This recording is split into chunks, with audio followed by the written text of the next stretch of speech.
रजनीशपुरम जब आप पहली बार गए तो आपको वो कैसा लगा, आपका एक्सपीरियंस कैसा था? रजनीशपुरम का जो प्रयोग था वो पृथ्वी पर एक अनूठा ही प्रयोग था भगवान का। अगर लोग उसको समझते और उसके प्रति सहानुभूति रखते तो आज दुनिया दूसरी होती है।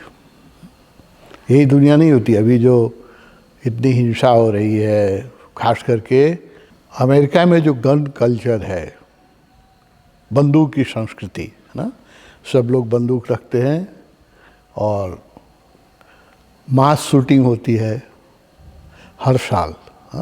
निर्दोष लोग मारे जाते हैं जिनका कोई दोष नहीं है।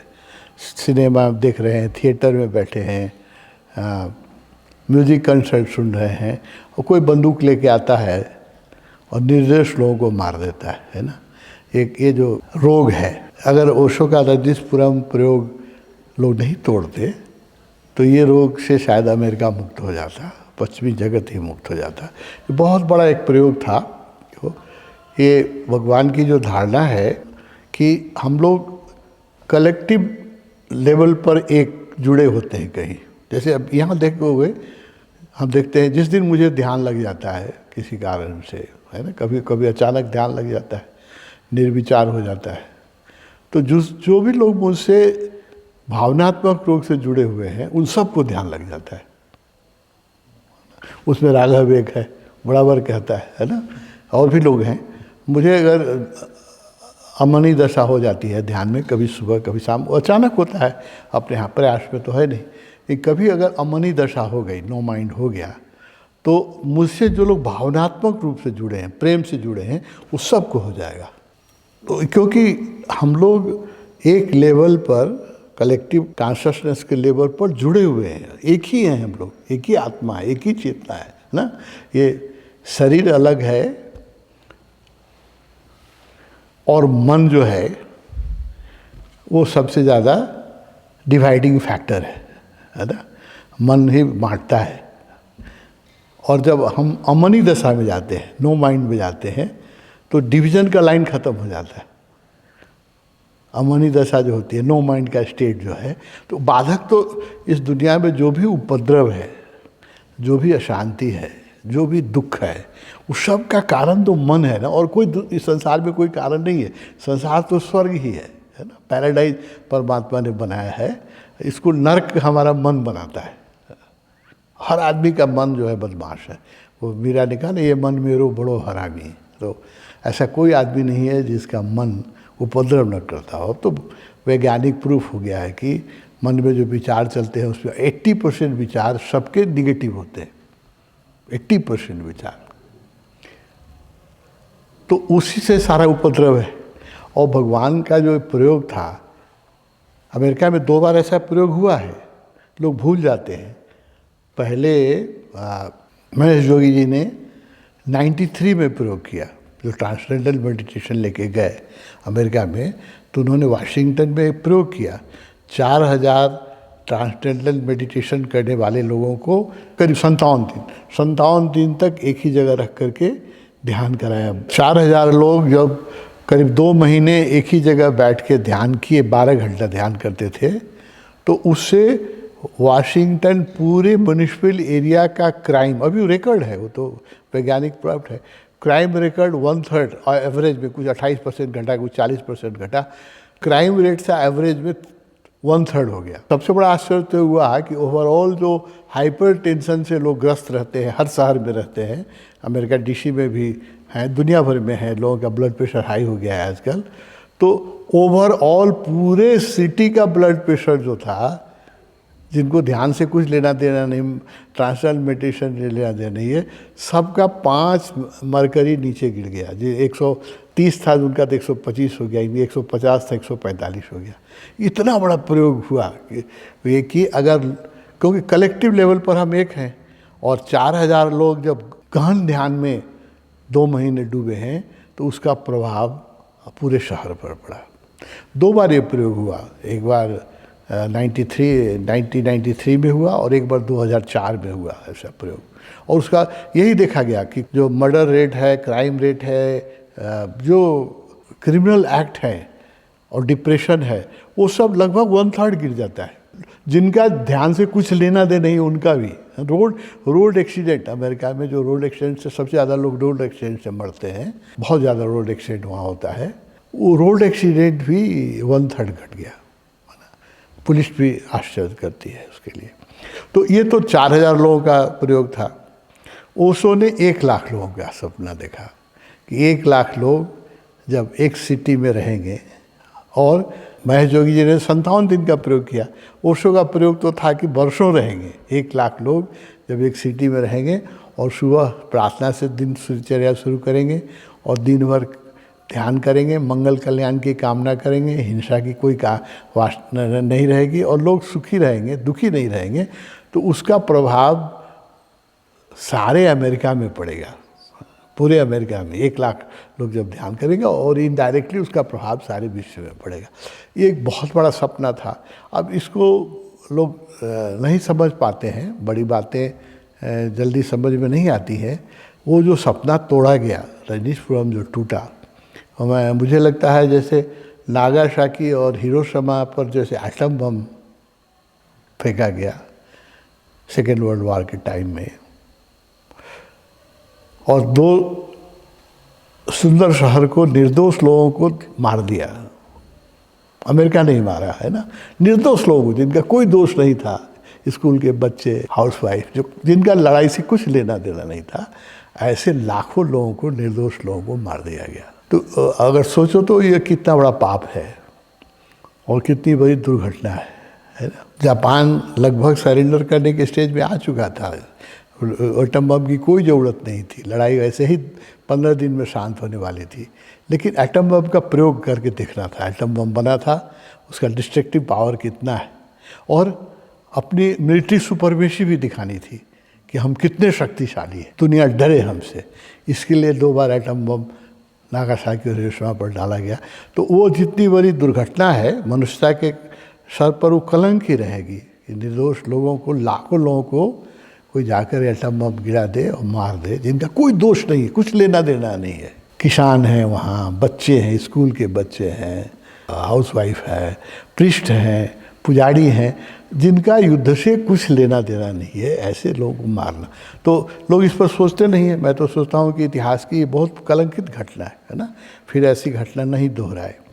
तो रजनीशपुरम का डिस्ट्रक्शन मैं इसी स्टेज पर देखता हूँ। ओशो की साथ कि देशना की एक किताब आई है, इन वंडर विथ ओशो, उसका दूसरा भाग हम लोग लिख रहे हैं, अनटोल्ड स्टोरी। उसमें अभी यही रजनीशपुरम का चैप्टर पर हम लोग कल भी बात की है, कल भी लिखे, आज भी। तो मैं रजनीशपुरम के बारे में पढ़ रहा था, अभी भी पढ़ रहा था, बहुत पीड़ा से मैं भरा हुआ हूँ, बहुत, अभी भी पढ़ रहा था। ये किताबें हैं, है ना, डायमंड डेज विथ ओशो, और सबसे ज़्यादा तो ये है इनकाउंटर टेबल मैन, है ना। ये जो लोगों ने लिखा है रजनीशपुरम की अपनी कहानी, कितने आशा और कितने विश्वास से अपना सर्वस्व बेच के लोग गए, है ना। जिनकी फैक्ट्री थी फैक्ट्री बेच दिया, जिनका घर था घर बेच दिया, वो सब एक ओशो के सपने को साकार करने के लिए गए थे, है ना, और पूरा जीवन की कमाई लगा दिए थे। जब रजनीशपुरम तोड़ा गया तो 6000 लोग तो सब कुछ बेच के वहाँ चले गए थे। 6000 लोग तो परमानेंट रेजिडेंट थे, और विजिटर्स 30,000 विजिटर्स आते थे फेस्टिवल डे में, और लाखों लोग जुड़े हुए थे। तो कितने लोगों का सपना तोड़ा गया, सोचो, है ना। अभी तक उसकी पीड़ा मैं पढ़ता हूँ तो मैं तब एकदम मेरा हृदय रोने लग गया था कि ये कितनी बड़ी हिंसा हुई। जैसे एक सुंदर बच्चे के साथ कोई बहुत शक्तिशाली व्यक्ति उसकी हत्या कर दे। रजनीशपुरम तो एक छोटा सा प्रयोग था, भगवान का प्रयोग था, और बड़ा इनोसेंट प्रयोग था, उसको सारी शक्ति लगा करके तोड़ दिया गया। या मैं कहूँगा बाद में, अभी तो लोग नहीं समझ रहे हैं, बातें लोग बाद में समझते हैं। हिरोशिमा और नागासाकी पर बम, एटम बम फेंकना, जितना बड़ा मनुष्यता के सर पर हमेशा कलंक लगा रहेगा ना। निर्दोष लोगों को, लाखों लोगों को मार देना, अभी तक लोग वहाँ बीमार पड़ते हैं। तो जो सोचते हैं उनके लिए तो बड़ा अपमान का बोध होता है ना, बहुत बड़ा।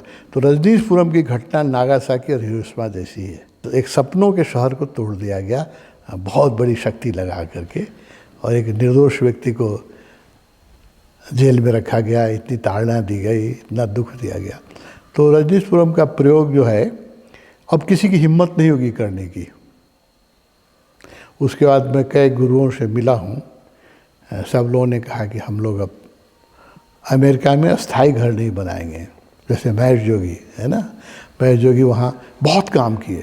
ये ध्यान को अमेरिका में घर घर में पहुँचाने में महेश जोगी का बहुत बड़ा हाथ। ट्रांसडेंटल मेडिटेशन, अमेरिका में मेडिटेशन का मतलब ही उस समय ट्रांसडेंटल मेडिटेशन था।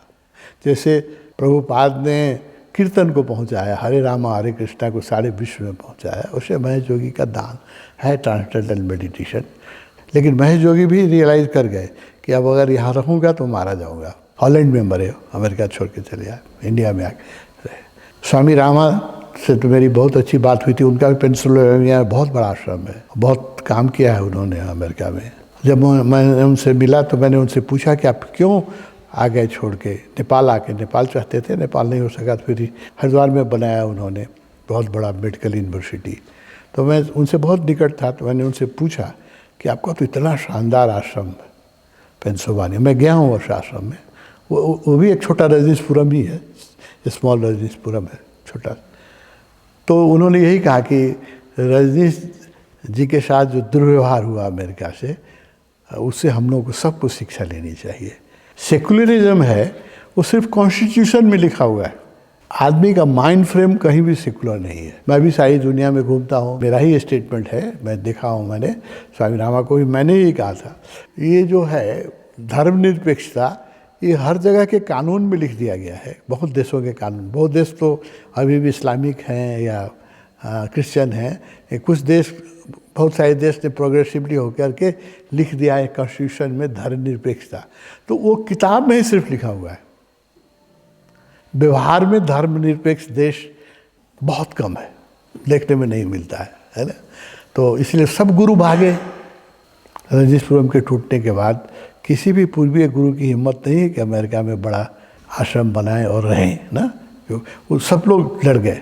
तो अब मैं कहता हूँ कि रजनीशपुरम दुनिया में कहीं भी रजनीशपुरम जैसा प्रयोग अब शायद ही अभी 100-200 साल तक तो शायद किसी की हिम्मत नहीं होगी। बहुत मनुष्यता विकसित हो, एक को इसको और एक समझो, जो कम्युन्स जो फेल होते हैं उसके पीछे एक बड़ा मनोवैज्ञानिक कारण है। ये आज से नहीं 2500 साल से फेल हो रहे हैं कम्युन। सुकरात के समय से प्लेटो ने कोशिश किया, और नाम मुझे याद नहीं है, सारे जो टॉल्स्टॉय था, महात्मा गांधी थे, सबका था कि अल्टरनेटिव सोसाइटी बनाए, एक ऐसा सोसाइटी बनाए जो सुखी हो, है ना, जहाँ कोई जात पात का भेदभाव नहीं हो, जहाँ प्राइवेट प्रॉपर्टी नहीं हो, सब लोग सम्मिलित रूप से रहें। ये सपना 2600 साल से 2500-2600 साल से चल रहा है।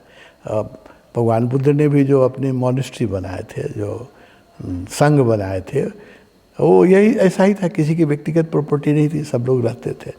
तो वो तो एक धार्मिक संघ था, लेकिन ऐसा कम्यून का कॉन्सेप्ट 2600 साल से चल रहा है। अल्टरनेटिव गांधी जी ने भी बहुत ट्राई किया, वहाँ दक्षिण अफ्रीका में भी उन्होंने बनाया, हिंदुस्तान में भी बनाया, वर्धा में, और 2-3 जगह बनाए उन्होंने, साबरमती आश्रम बनाए, है ना। लेकिन कोई भी प्रयोग लोग सफल नहीं होने देते हैं। आखिर गांधी की हत्या की गई ना, मारा गया गांधी को, उनका अपराध क्या था बोलो? और सो तो खैर बड़े खरेंद पूर्वक मारे गए हैं, और रजनीशपुरम में तो नहीं मारा उनको, यहाँ हिंदुस्तान में आके ही मारा गया है ना, मारा है बहुत खरेंद पूर्वक ढंग से। लेकिन गांधी को तो लोगों ने आगे ही शूट कर दिया ना। और गांधी का दोष क्या था बोलो?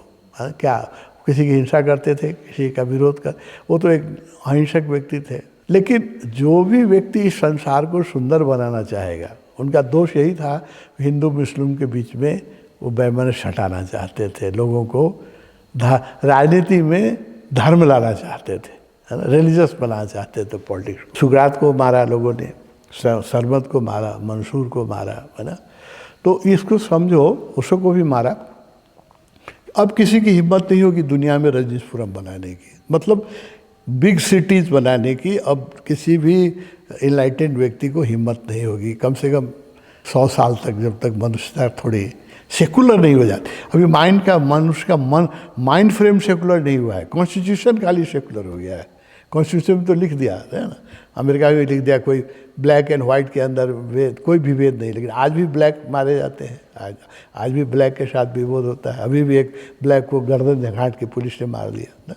तो वो कॉन्स्टिट्यूशन में कुछ भी लिख दिया जाए, मनुष्य का माइंड फ्रेम चेंज करना टाइम लगता है। तो लिए ओशो इस जगत के मसीहा हैं।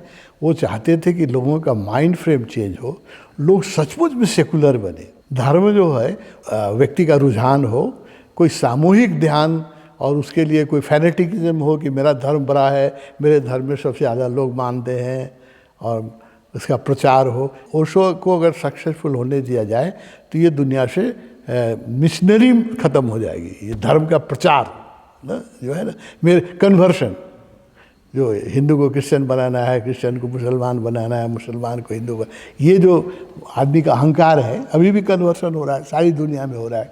लोग अपने धर्म में लोगों को कन्वर्ट करना चाहते हैं, क्योंकि ईगो है कि मेरा धर्म में ज़्यादा लोग आए जिस मान्यता को मैं मानता हूँ। तो यह जो कन्वर्शन का मनोविज्ञान है, ये ओशो ही इसको समाप्त कर सकते हैं। और ओशो का माइंड फ्रेम एकदम ही, उनका माइंड फ्रेम नहीं सेकुलर था, ओशो के जो सन्यासी हैं अभी, और या ओशो को जो पढ़ने वाले लोग हैं, लोग तो लाखों में हैं। तो ओशो को जो पढ़ेगा और ओशो का जो ध्यान करेगा, ओशो का जो संन्यास लेगा, एक और कुछ बात तो उसमें डेवलपमेंट हो ना हो, धीरे धीरे होता है, एक दिन में व्यक्ति में परिवर्तन नहीं होता है, लेकिन जातीयता, क्षेत्रीयता, धार्मिक मतांधता तो उसकी दूर हो जाएगी जो ओशो को पढ़ेगा। कितना बड़ा काम किया है ओशो ने। जो भी ओशो को पढ़ेगा वो धार्मिक मतांध नहीं रह सकता। इनलाइटेड ना हो उसमें तो बहुत टाइम लगता है, और उसमें और अवगुण हो, लेकिन ओशो को पढ़ने वाला धार्मिक मतांध नहीं रहेगा कभी भी वो, और किसी का ज़बरदस्ती धर्म परिवर्तन नहीं करेगा, और हर धर्म को आदर करेगा। तो इतना बड़ा काम प्रयोग हुआ, और ओशो करना चाहते थे, लोग नहीं। तो रो रहा था, मैं पढ़ के रो रहा था, कितना बड़ा प्रयोग हुआ, बाप रे। लोगों ने सर्वस्व अपना होटल बेच के, हॉस्पिटल बेच के, लोगों ने सारा पैसा लगाया, और कितने निर्दयता से तोड़ दिया गया। और तुमने कहा मैं 2 बार गया हूँ रजनीपुरम, नहीं मैं 3 बार गया हूँ। 2 बार तो जब भगवान वहाँ थे तब गया, बहुत ही आश्चर्यजनक ढंग से भगवान हमको दोनों बार ले गए हैं।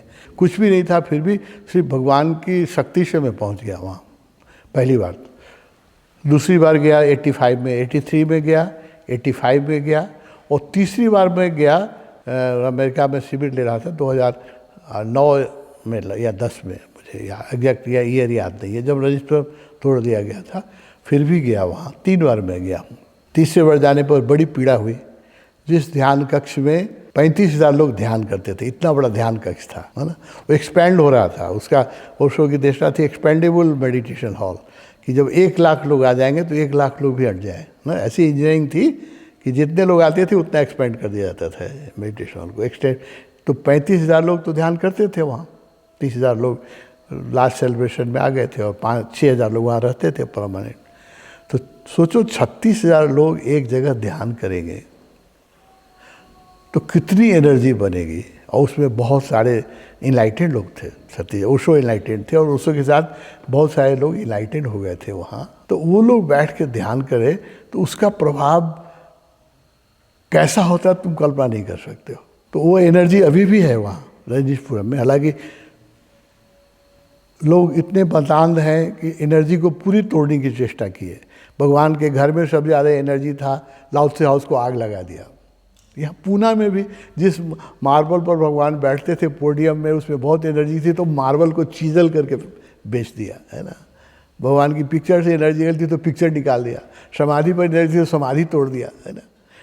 तो एनर्जी तोड़ने के लिए बहुत प्रयास किया गया रजनीशपुरम से भी। फिर भी अभी भी रजनीशपुरम में बहुत एनर्जी है। अभी भी दुनिया में कहीं भी सेकुलर सोसाइटी मैंने नहीं देखी है। मैं भी ओशो का काम करने के लिए रूस जाता हूँ, इंग्लैंड जाता हूँ, सारे यूरोप मैंने घुमा है। I have not found a secular society anywhere in the world. लोग अभी भी धर्म के बारे में मतांध ही हैं और बेहोश है ना। कॉन्स्टिट्यूशन में हर जगह लिख दिया है। एक बुद्धिस्ट मंदिर बनाने में अमेरिका में 35 साल कोर्ट केस लड़ना पड़ता है। वियतनामी लोग अभी ओरेगन में बनाए, 35 साल लगा। इंग्लैंड में इस्कॉन को एक आश्रम बनाने के लिए परमिशन ही नहीं मिलता था। कॉन्स्टिट्यूशन में तो इंग्लैंड का कॉन्स्टिट्यूशन सबसे ज़्यादा सेकुलर है, लेकिन परमिशन नहीं मिलता था। वहाँ जो लंदन में जो इस्कॉन का कम्यून है, फिर इन लोगों को जाके नेल्सन मंडेला के पास प्रार्थना करनी पड़ी, क्योंकि नेल्सन मंडेला का माइंड जो था वो सेकुलर माइंड था ना, धर्मनिरपेक्ष माइंड था। तो जो उसके बनाने वाले लोग थे उन लोग नेल्सन मंडेला को जाके रिक्वेस्ट किया, और नेल्सन मंडेला जब इंग्लैंड आए तो उन्होंने इंग्लैंड के प्राइम मिनिस्टर को कन्विंस किया कि बनाने दीजिए ना, एक आश्रम बनाने से थोड़ी क्रिश्चियनिटी ख़त्म हो जाएगी इंग्लैंड में, आपका तो इतना बड़ा है, एक आश्रम बनाएगा तो उससे पूरे लंदन की क्रिश्चियनिटी ख़त्म हो जाएगी। तो नेल्सन मंडेला के कहने पर लंदन में इस्कॉन का आश्रम बन पाया। मैं इसलिए कह रहा हूँ लोगों को, क्योंकि रिकॉर्ड हो रही बात कि ये दुनिया में अभी कहीं भी मैंने सेकुलर कंट्री नहीं देखा है, सेकुलर सोसाइटी नहीं देखी है। कॉन्स्टिट्यूशन में हर जगह लिख दिया गया है धर्मनिरपेक्ष। धर्मनिरपेक्ष आदमी नहीं कहीं नहीं मिलता है ना, सबकी धर्मान। तो ओशो उसके एंटीडोट थे। वो बहुत बड़ा प्रयोग था, एक धर्मनिरपेक्ष प्रयोग था, जहाँ मुसलमान भी थे, सब धर्म के लोग थे, सारे संस्कृति के लोग थे। ओशो का ये था कि ग्लोबल एक कल्चर बने, सारे धर्म के लोग आएँ, सारी कला लाएं, सारी संस्कृति लाएं, सब तरह की म्यूज़िक लाएं, सब तरह की मेडिटेशन टेक्निक्स हो, और एक ग्लोबल विलेज बने, सिटी बने, जो सिर्फ मनुष्य के कल्याण को समर्पित हो। तो मैं अभी पढ़ रहा था वो सब ओशो का सपना, मैं रो रहा था बैठ के। मुझे अभी भी बहुत पीड़ा होती है कि हम लोग कैसे निष्ठुर संसार में रहते हैं। और फिर एक बहुत बड़ा रिस्पॉन्सिबिलिटी बोर्ड लगा मुझे पढ़ते पढ़ते। तुम लोग देखे नहीं हो इसलिए शायद उतनी पीड़ा नहीं हो, हम लोगों ने तो देखा है। और साइकिल पर चढ़ने वाला ओशो, जो जबलपुर में साइकिल पर चलते थे, जो नेपाल आने के लिए 70 में उन्होंने डेट दिया था मुझे, और मैं विद्यार्थी था, 6-7 हज़ार रुपये की ज़रूरत थी जबलपुर से काठमांडू लाने के लिए। न मेरे पास 7 हज़ार रुपये थे, विद्यार्थी था, न मेरे गार्जियन ने मुझे दिया, न ओशो व्यवस्था कर सके। ओशो ने रिजाइन कर दिया था, उनके पास कोई पैसा नहीं था। 7 हज़ार रुपया नहीं होने के कारण ओशो 1970 में काठमांडू नहीं आ सके। अगर आते तो आज दूसरा नेपाल होता, अगर भगवान आते उस समय तो, है ना। तो वैसा व्यक्ति जिसके पास कुछ भी नहीं था, साइकिल पर जाता था यूनिवर्सिटी, प्रोफेसर थे तब वो, उस आदमी ने वहाँ स्वर्ग बना दिया। एक डेजर्ट में जो फेंका हुआ ज़मीन था, जहाँ जो सेल में था पिछले 50 साल से कोई बाहर नहीं था, क्योंकि वहाँ पानी ही नहीं था, एक बूंद पानी नहीं थी, और कुछ भी डेवलपमेंट, सिर्फ धूल उड़ती थी, और बहुत एक्सट्रीम क्लाइमेट था। साइट सिलेक्शन भी गलत हुआ, जो रजनीशपुरम का सिलेक्शन है, हम लोगों का भी मिस्टेक है, वहाँ के लोगों को दोष देना नहीं है, हम लोगों का भी मिस्टेक है। वो जो सिलेक्शन हुआ बहुत गलत हुआ। अमेरिका में भी बहुत तरह की सोसाइटी है, जैसे कैलिफोर्निया स्टेट जो है वो बहुत ही लिबरल है। वाशिंगटन डीसी के लोग जो हैं, न्यूयॉर्क के लोग हैं, वो लोग बहुत लिबरल है। लेकिन कुछ स्टेट जैसे ओरेगन है, ओरेगन स्टेट बहुत ही ज़्यादा कंजर्वेटिव है, और नॉर्थ कैरोलिना है, साउथ कैरोलिना है, ये सब बहुत कंजर्वेटिव स्टेट है। वहाँ पर अभी भी लोग दूसरे धर्म के लोगों को समझ नहीं पाते। तो अगर ये प्रयोग सेकुलर स्टेट में होता तो शायद इतना बड़ा डिस्ट्रक्शन नहीं होता, और ग्रीनरी भी नहीं थी। तो एक तो जो साइट सिलेक्शन में बहुत बड़ी गलती शिला से हुई, मैं कहूँगा बहुत। ओशो भी जब वहाँ लैंड किए तो सर पकड़ लिए, बोले कि ज़िंदगी भर मुझे यहाँ रहना पड़ेगा, यहाँ एक पेड़ नहीं है, एक बूंद पानी नहीं है, है ना। जब भगवान गए तो वहाँ एक बूंद पानी नहीं थी, वहाँ सर पकड़ लिए, बोले ज़िंदगी भर मुझे यहाँ रहना पड़ेगा। ज़मीन खरीद लिया गया था, $4.2 मिलियन लग चुके थे, दूसरा कोई अल्टरनेटिव नहीं था। कि क्या ये सिर्फ शीला का मिस्टेक था, या एक बुद्ध पुरुष से इतना बड़ा मिस्टेक हो सकता है? नहीं, देखो उसमें क्या है कि भगवान अंत तक चाहते थे कि वो हिंदुस्तान में ही रहें। मजबूरी में उनको अमेरिका जाना पड़ा। उस समय का तुम सब देखोगे तो इंडियन गवर्नमेंट ने उनको सहयोग नहीं किया यहाँ। वो चाहते थे, क्योंकि पूना ओवर क्राउडेड हो गया था, और पूना में लोग अट नहीं रहे थे, लोगों को रहने की जगह नहीं मिल रही थी, ध्यान करने की जगह नहीं मिल रही थी। तो भगवान को एक बड़े जगह की ज़रूरत थी। तो इंडिया में ट्राई कर रहे थे, 10-15 जगह ट्राई किया, होने नहीं दिया, है ना, लोगों ने होने नहीं दिया। शुरू में तो मोरारजी देसाई ने नहीं होने दिया, बाद में और लोग भी नहीं होने दिए, गवर्नमेंट नहीं। तो शीला ने क्या सपना दिखाया, अब शीला भी कहती है, अपने खुद कहती है कि मेरा भ्रम था कि अमेरिका एक सेकुलर स्टेट है। फिर उसने कहा कि मेरी भी गलती थी, मैं सोचती थी कि अमेरिका जो है ओपन है, सेकुलर है, वहाँ पर हम लोग बहुत बड़ा शहर बना सकते हैं। देखिए शीला ने कहा मेरे साथ इंटरव्यू की, वो मेरी गलती थी, तो उसकी भी गलती हुई, लेकिन गलती अच्छे उद्देश्य से हुई। वो चाहती थी कि अमेरिका में भगवान जाए तो अमेरिका एफुलेंट जगह है, पैसे भी आएंगे, बड़ा शहर बन जाएगा और सेकुलर है, सब धर्मनिरपेक्ष है। कोई भी आदमी धर्मनिरपेक्ष जब तक ध्यान नहीं करेगा, कॉन्स्टिट्यूशन में लिखने से कोई धर्मनिरपेक्ष हो जाएगा। उसके लिए बहुत, उसकी चेतना में बहुत बड़ी क्रांति चाहिए, तभी आदमी जाति, धर्म, भाषा, देश, राष्ट्रीयता, ये सब रोग है। राष्ट्रीयता को मैं रोग कहता हूँ, धार्मिकता को मैं रोग कहता हूँ, जातीयता को मैं रोग कहता हूँ ना। ये सब आदमी का बीमारी है, कैंसर है। बिना ध्यान के ये सब दूर नहीं होने वाला है। जब तक लोग ध्यान नहीं करेंगे, तो उसकी मिस्टेक थी, उसने कहा कि वो मिस्टेक थी।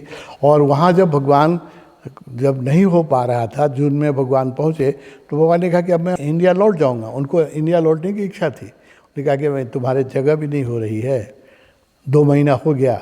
चिदविलास में 2 महीने रहे, वो छोटे से घर में बहुत कष्ट से रहे। बहुत लोग, वो रूम देखोगे जिसमें भगवान रहे तो तुमको रोना आ जाएगा ना। इतना छोटा सा रूम है, उससे बड़ा तुम्हारा रूम है अभी यहाँ। वो छोटे से रूम भगवान रहे, जिसमें अटैच बाथरूम भी नहीं था, है ना। तो उसमें 2 महीना रहे, तो भगवान ने कहा कि अब मैं लौट जाऊँगा इंडिया। तो शीला कही नहीं, हम ट्राई कर रही थी ट्राई, उसका कोई दोष नहीं है। तो उसने कहा मुझे 15 दिन टाइम दीजिए, 15 दिन में नहीं होगा तो आप चले जाइएगा। तो उसको क्या डर था कि अगर भारत आ गए भगवान तो फिर लक्ष्मी हो जाएगी इम्पोर्टेंट, सेकंड मैन, है ना। क्वीन बी तो लक्ष्मी हो जाएगी। अमेरिका में तो क्वीन बी तो शीला थी। ये भी मनुष्य का अहंकार होता है ना। तो उसने कहा किसी तरह उनको अमेरिका रखना है। तो हेक्टिकली उसने अमेरिका में खोजा। उतनी बड़ी जगह मिल नहीं रही थी, बड़ा जगह चाहिए था और कई रिजर्वेशन थे। तो हड़बड़ा के उसने वो जो ओरेगन का जो लैंड था वो 50 साल से सेल में था, कोई खरीदार नहीं, क्योंकि मरुभूमि है, डेजर्ट है ना। कौन खरीदता वहाँ? एक पेड़ नहीं है, जहाँ एक बूंद पानी नहीं है, कौन खरीदता? 50 साल से सेल में था, वो बिक्री नहीं हो रही थी। तो जल्दीबाजी में उसने खरीद लिया। बस जब भगवान को तो पता नहीं था, खरीद लिया। जब भगवान वहाँ लैंड किए रजनीशपुरम में, तो उतरते ही उन्होंने देखा कि अरे शीला, मुझे जिंदगी भर यहाँ रखोगी? सर पकड़िए भगवान। लेकिन ओशो सन्यासियों ने 4 साल में उसको पैराडाइज, ये कोई नहीं देखता है इसको, कोई अमेरिकन थिंकर इसकी तारीफ नहीं करते हैं कि 4 साल में एक मरुभूमि को गार्डन बना दिया, 2-2 लेक बना दिए, जहाँ एक बूंद पानी नहीं था वहाँ स्विमिंग लेक बना दिया, और इलेक्ट्रिसिटी ला दिए, रोड बना दिया, एयरपोर्ट बना दिया। तो 4 साल के अंदर उसको अमेरिका की एक समुन्नत सिटी बना दिया गया, ग्रीन सिटी बना दिया। इतने पेड़ लगाए गए, चिड़ियाँ आ गई, हिरन आने लग गई, है ना। पर्यावरण चेंज हो गया। ये मैजिक जो हुआ इसको कोई नहीं देखता है ना? तो it was a great experiment. भगवान ने भी बोले कि अब मैं इतना बड़ा प्रयोग, यहाँ आते ही उन्होंने मुझे कहा कि नहीं, तुम बड़ा कम्यून कभी मत बनाना, छोटे कम्यून। मुझे जो कम्यून के बारे में इंस्ट्रक्शन दिया, कहा कि नहीं, अब मैं बड़े कम्यून के अगेंस्ट में हूँ, छोटे कम्यून बनाना, हाँ, जहाँ थोड़े से लोग रह सकें। उसका एक कारण तुमको बताऊँ, उसका कारण क्या है, तुम इसको समझो, सब लोग समझें इसको। तुम 8-10 दिन से भूखे हो और तुम्हारे सामने बैठ के कोई टेबल पर बैठ के 56 प्रकार का पकवान खाए, तो तुमको कैसा लगेगा? बोलो, गुस्सा उठेगा कि नहीं? है ना। ईर्ष्या भी होगी, लगेगा छीन के खा लें, होगा ही नहीं। दुनिया जो है, सारी दुनिया दुखी दुनिया है। उनके पास पैसा हो, पद हो, लेकिन भीतर से सब लोग दुखी हैं। नानक ने कहा दुखिया नानक है संसार। कबीर ने भी कहा ना, एक हो घर न सुना, राजा दुखी प्रजा दुखी, जोगी का दुख दूना। कबीर ने कहा कि एक घर देखा, कोई भी घर नहीं जैसा जिसमें दुखी। तो सारा संसार दुखी है और दुख में हमारा इन्वेस्टमेंट है ना। तो इस दुखी संसार में जो कम्यून बनता है, वहाँ लोग खुश हो जाते हैं और 5000 लोग 6000 लोग आनंद से नाचते हैं ना। उनको परिवार का बंधन है, परिवार भी एक बहुत बड़ा स्लेवरी है। Family is a big slavery, है ना। हम लोग स्लेवरी में रहते हैं इसलिए पता नहीं है। जैसे स्वतंत्रता मिले, भगवान ने फैमिली तोड़ दिया था, तब पता चला कि कितनी बड़ी गुलामी है। एक आदमी के साथ जिंदगी में रहो जबरदस्ती, बहुत बड़ी गुलामी है ना। एक लड़का हो सकता है, तुम्हारा बेटा तुमको बाप से ट्यूनिंग नहीं हो, है ना, उस बाप के साथ रहना पड़े तो कितना कठिन है। वहाँ तो सब अंकल थे रजनीशपुर में, कोई किसी का बाप नहीं था। बच्चे जो ज़्यादा प्यार देते थे उसके घर में जाके रहते थे, है ना। तो फैमिली को तोड़ना छोटी बात है बाप। तो उतना बड़ा प्रयोग किया था भगवान ने, इतना बड़ा प्रयोग किया था, लोग सुखी थे। तो जो कम्यून टूटते हैं उसका एक कारण है, भगवान ने मुझे बताया कि सारा संसार दुखी है। पैसे हैं लोगों के पास, है ना, तो कार पर चलते हैं, टाई वाई बांध के, तो लगता है बड़ा सुखी है। रात में जब सोते हैं तब देखो उनको, है ना, या जब वो गुस्से में आते हैं तब देखो, सारा संसार दुखी है। कबीर ने भी कहा, नानक ने कहा, है ना, उसमें तुम सुखी हो जाओगे और नाचोगे, जैसे तुम लोग तपोवन में नाचते हो दिन भर। जितना तुम एक दिन में हंसते हो, कई लोग सक्सेसफुल लोग पूरी जिंदगी में उतना नहीं हंसते हैं, मुस्कुराते हैं खाली जब